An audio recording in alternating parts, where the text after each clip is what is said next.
everyone, it's me, John Lorden. Welcome to another episode of BrainScratch Case Cracked. And we've got one that kind of lifts me up a little bit today because it's a case that we covered on our regular BrainScratch show just about a month, maybe a little bit more than a month ago. And it was a case that many of you had asked for because it seemed somewhat related to the same type of mystery as another case we did about the Somerton man, but this one was about this man known as Neal Dovestone, or Dovestones, depending on what articles you read.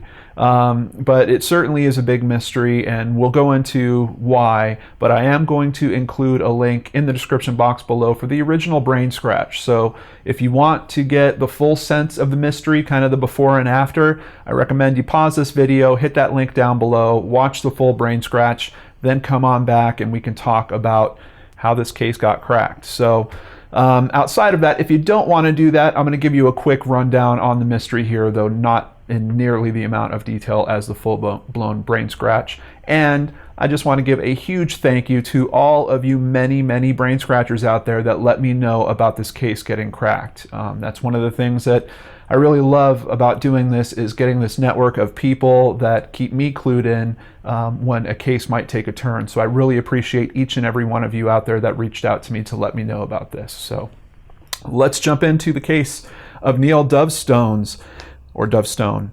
December 12th, 2015, a man in his late 60s was found dead above Dovestone Reservoir at Saddleworth Moor in Greater Manchester. And he was, of course, fully clothed, but he did not have a wallet. He had no cell phone, basically no means of identification whatsoever. What they did find on him was 130 pounds in cash, train tickets, including one for a return trip, which is kind of a little bit of a mystery, but I guess at certain train stations to buy the return ticket is only like $1 more than the price of a one-way, so he might have just done that for some reason. I don't know.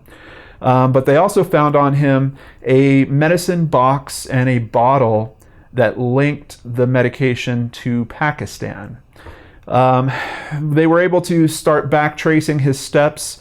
The day before, he had taken the train from London Euston to Manchester Piccadilly. He went into a place called the Clarence Pub there and asked someone that worked there, how do I get on the top of that mountain? The guy that was working there let him know, hey, you know, it's 4 o'clock in the afternoon, it's going to be getting dark soon, and it was kind of wet and rainy that day, so he didn't think it was a great idea for a guy this age to go, but the guy kind of disregarded those warnings and went anyway. They begin to analyze the body, and they do find that the cause of death appears to be from strychnine, which is a type of rat poison. Apparently not a very good way to go. It is apparently an extremely violent death. But on top of that, they actually look at his body several times. They see that one of his legs looks like it had surgery, so they schedule another time and go back and they look at the surgery.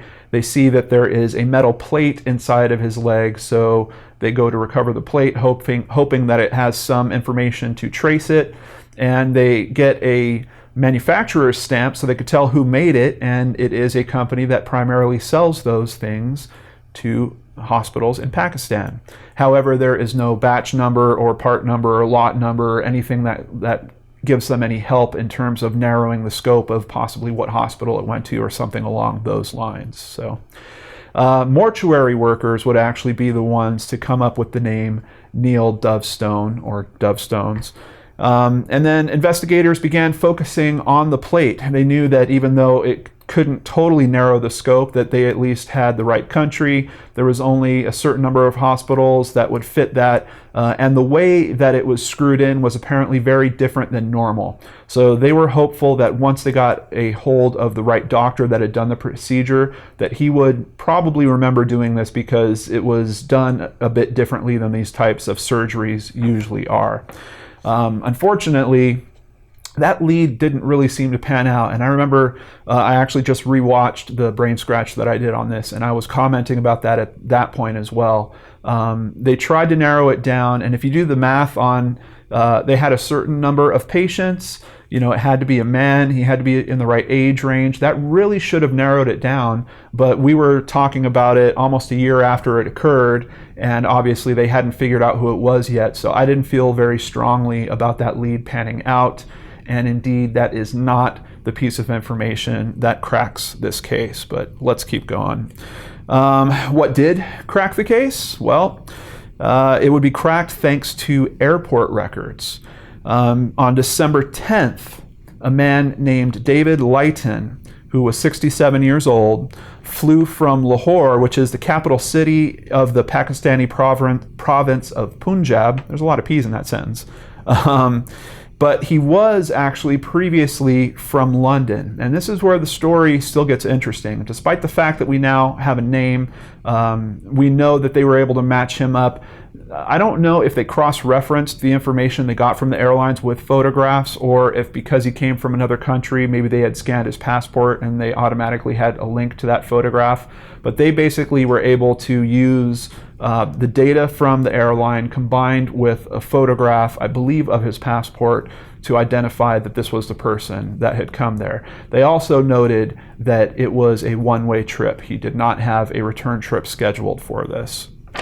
Now we have a former neighbor of his from the London area, and her name is Margaret Dias, and she states that she lived next door to him for 34 years, basically from the early 70s all the way until about 2006, when it seems like he sold his house, packed up, and moved away. However, in terms of the mystery of why he chose Saddleworth Moor, why he went back to the Dovestone Reservoir, or if he went back at all, I don't know. I don't know if he had any history in that area. There's still a lot of questions kind of lingering around why he did this, particularly in the place that he did it, as well as why he killed himself in the first place. Was he possibly stricken by some type of terminal illness or something? We really don't have those types of details yet.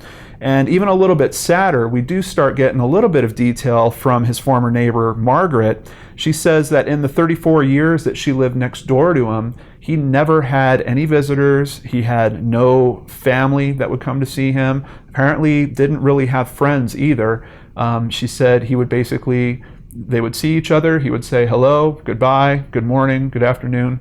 That was about it, but no one ever came to spend time with him. So seems like possibly a bit of a sad existence might have been going on here, or he might have chosen that type of life. But with this type of ending, I think something sad was definitely nagging at him. I just don't know if it was his relationship with his family.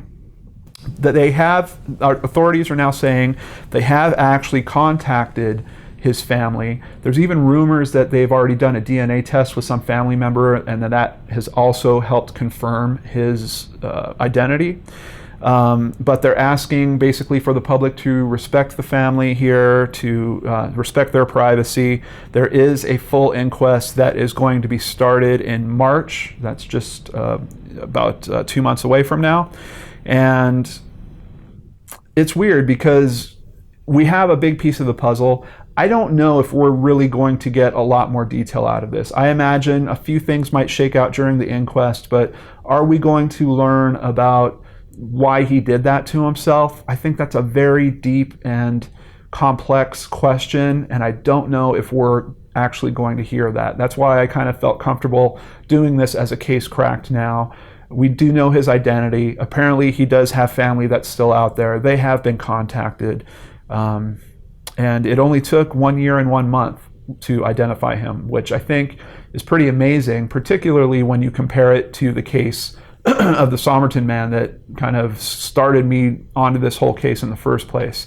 That's a case that's been going on for numerous decades, and they still have not solved. But it appears that Neal Dovestones will not be remembered in that same way, because we now know he is actually David Lighton. He lived in the south area of London, at least next to this woman, for 34 years. Possibly left London in 2006 or sometime after that, and then decided that he wanted to die back in his home country and returned and did that.